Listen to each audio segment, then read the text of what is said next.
ವೇದಿಕೆ ಮೇಲಿರುವ ಈ ದಿನ ನಮ್ಮ ಶಾಲೆಗೆ ಒಂದು ಸುಯೋಗ ಅಂತ ಹೇಳ್ಬೋದು.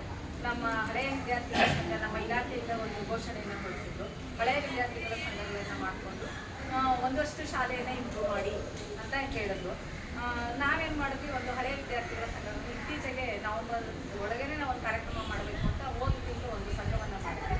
ಆ ಸಂಘದಲ್ಲಿ ಸುಮಾರು 300 ಮಕ್ಕಳು ಹಳೆಯ ವಿದ್ಯಾರ್ಥಿಗಳು ಶಾಲೆಯಲ್ಲಿ ಡಾಕ್ಟರ್ ಇದ್ದಾರೆ, ಇಂಜಿನಿಯರ್ ಇದ್ದಾರೆ. ಈ ಶಾಲೆ 1 to 7th ಓದಿ ನಂತರ ಓದಿ ನಿಮ್ಮ ಥರನೇ ಒಳ್ಳೆ ಆಫೀಸರ್ ಆಗಿ ಬಂದು ನಾವು ಕೈ ಜೋಡಿಸ್ತೀವಿ ಅಂತ ಗ್ರೂಪ್ ಮಾಡಿದ್ರೆ ಯಾರು ಇದುವರೆಗೆ ಸ್ಪಂದಿಸ್ತಾ ಇಲ್ಲ. ಗ್ರೂಪಲ್ಲಿ ಇದ್ದಾರೆ, ಕೆಲವೊಂದು ಮಾತ್ರ ಕೊಡುಗೆಯನ್ನು ಕೊಡ್ತಾ ಇದ್ದಾರೆ.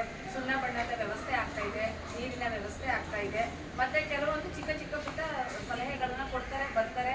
ಆದರೆ ಹಣದ ವ್ಯವಸ್ಥೆಯಿಂದ ಬಂದಾಗ ಕೆಲವರು ಗ್ರೂಪಿಂದ ಎಕ್ಸಿಟ್ ಆಗ್ತಾ ಇದ್ದಾರೆ. ಇದು ಕಷ್ಟ ಆಗ್ತಾ ಇದೆ. ನಾವೀಗ ಕೈ ಹಾಕ್ತಿದ್ದೀವಿ. ಮತ್ತೆ ಹಳೆ ವಿದ್ಯಾರ್ಥಿ ಸಂಘದ ಅಧ್ಯಕ್ಷರಾದಂಥ ಪುನೀತ್ ಅವರು ಕೂಡ ತುಂಬ ಶ್ರಮ ವಹಿಸಿ ನಿಂತು ಕೆಲಸವನ್ನು ಸುಣ್ಣ ಬಣ್ಣ ಮಾಡಿಸ್ತಾ ಇದ್ದಾರೆ, ನಾವು ನೋಡ್ತಾ ಇದ್ದೀವಿ. ಇನ್ನೂ ಹೆಚ್ಚಿನ ಕೆಲಸ ಆಗಬೇಕು, ಇನ್ನು ಸಾಕಷ್ಟು ಕೆಲಸಗಳಿದೆ. ಅದಕ್ಕೆಲ್ಲ ದೇಣಿಗೆ ಕೊಡುವವರ ಸಹಕಾರ ನಮಗೆ ಬಹಳ ಮುಖ್ಯ ಅಂತ ಹೇಳ್ತಾ ನಾವು ಅಶ್ವಿನ್ ಪಾಳೇಕರನ್ನ ಕೇಳ್ಕೊಂಡಾಗ ಅವ್ರಿಗೆ ಕಟ್ಟಡ ಕಟ್ಟುವಾಗ ನಮ್ಮ ಶಾಲೆಗೆ ತುಂಬ ಪರಿಚಿತರು. ಕೆಲವೊಂದ್ಸಲಿ ಅವ್ರಿಗೂ ನಮಗೂ ಕೆಲವೊಂದು ಮಾತು ಆಗಿದೆ, ಆದರೂ ಅದೆಲ್ಲ ಮರೆತು ನಮ್ಮ ಸರ್ರು ನಮಗೆ ಬಣ್ಣದ ವ್ಯವಸ್ಥೆಯನ್ನು ಮಾಡಿಸ್ಕೊಟ್ಟಿದ್ದಾರೆ. ತುಂಬ ಇದಿಲ್ಲ ಅವ್ರಿಗೆ ದೇವರು ಆಯುರ ಆರೋಗ್ಯ ಐಶ್ವರ್ಯ ಕೊಡಲಿ ಅಂತ ಚಾಮುಂಡೇಶ್ವರಿ ಕೇಳ್ಕೊಳ್ತಾ ಮತ್ತೆ ಇಂಥ ಶಾಲೆಗಳಿಗೆ ಹೆಚ್ಚು ನಿಮ್ಮ ಕೊಡುಗೆ ಇರಲಿ ಅಂತ ನಾನು ನಿಮ್ಮ ಮೂವರಲ್ಲಿ ಕೇಳ್ಕೊಳ್ತೀನಿ ಸರ್.